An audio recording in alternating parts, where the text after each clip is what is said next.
भगवान महावीर स्वामी अपने शिष्य समुदाय के साथ विचरण करते हुए विशाखा नगरी के बहुपुत्रिक उद्यान में पधारे। उस समय प्रथम देवलोक के इंद्र शक्रेंद्र अपनी संपूर्ण रिद्धि संपदा एवं परिवार के साथ प्रभु की सेवा में उपस्थित हुए। इंद्र ने विविध प्रकार के नाटक दिखाए और परिउपासना कर स्वस्थान लौट गए।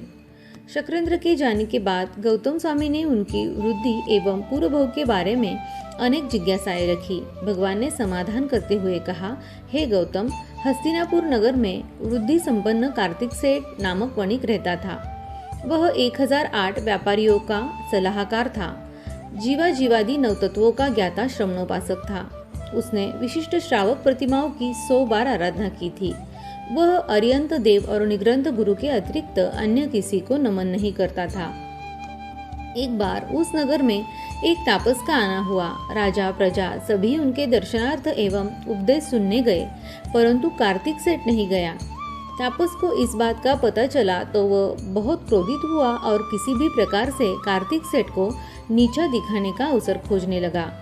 आखिर वह अवसर प्राप्त हो ही गया। एक बार राजा ने तापस को भोजन का निमंत्रण दिया। उसने राजा के सामने शर्त रखी कि जैसा मैं कहूँ वैसे ही कार्तिक सेठ मुझे भोजन परोसे, मेरी इच्छानुसार भोजन कराए तो ही मैं आपका निमंत्रण स्वीकारता हूँ, अन्यथा नहीं। राजा की तापस के प्रति अत्यधिक भक्ति थी, अतः उसने यह शर्त मंजूर कर ली। दूसरे दिन तापस भोजन करने आया तो राजा ने कार्तिक सेठ को बुलाकर तापस को भोजन कराने की आज्ञा दी।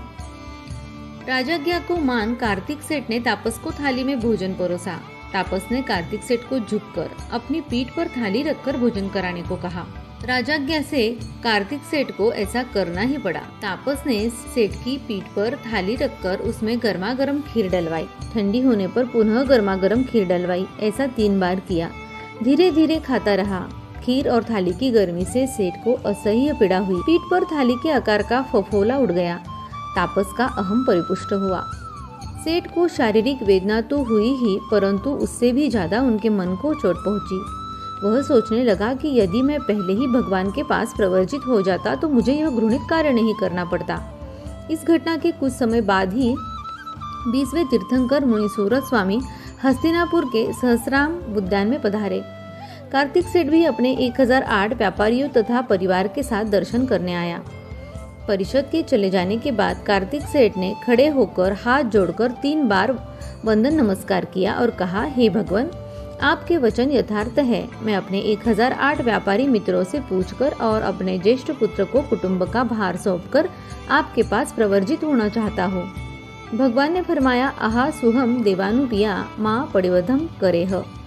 घर आकर कार्तिक सेठ ने अपने मित्रों को बुलाया और कहा, मैं अपने ज्येष्ठ पुत्र को गृह का भार सौंपकर भगवान के पास दीक्षा लेना चाहता हूँ। आप क्या चाहते हैं? उन्होंने कहा, हम भी अपने अपने पुत्रों को गृह भार सौंप आते हैं और सब साथ में ही दीक्षा लेंगे। सभी ने भगवान के पास दीक्षा ग्रहण की। स्थविरों के पास रहकर सामायिक से लेकर 14 पूर्व तक का अध्ययन किया। 12 वर्ष तक तप करते हुए श्रमण पर्याय का पालन किया। कार्तिक अंगार ने अंतिम समय में 1 मास का संलेखना संतारा ग्रहण किया। आयु के क्षय होने पर सौधर्म कल्प में शक्र देवेंद्र के रूप में उत्पन्न हुए। भगवान महावीर ने गौतम से कहा, यह शक्रेंद्र उसी कार्तिक सेठ का जीव है। उसने संयम का पालन और तप के फलस्वरूप ही भव्य वृद्धि सिद्धि प्राप्त की है। वहाँ के देवलोक की स्थिति पूर्ण करके महाविदेह क्षेत्र में मनुष्य गति में जन्म लेंगे। वहाँ चारित्र ग्रहण करके सिद्ध बुद्ध और मुक्त होकर मोक्ष गति को प्राप्त करेंगे। इधर तापस भी बाल तप करते करते आयु के क्षय होने पर सौधर्म देवलोक में इंद्र का ऐरावत हाथी बना। उसने अवधि ज्ञान से अपना पूर्वभाव देखा और कार्तिक सेठ को इंद्र बना जानकर उससे बचने के लिए एवं अपनी पीठ पर नहीं बैठने देने के लिए कई प्रकार के प्रयत्न किए, पर उसे अपने कर्मबंध के कारण शक्रेंद्र के सामने झुकना ही पड़ा।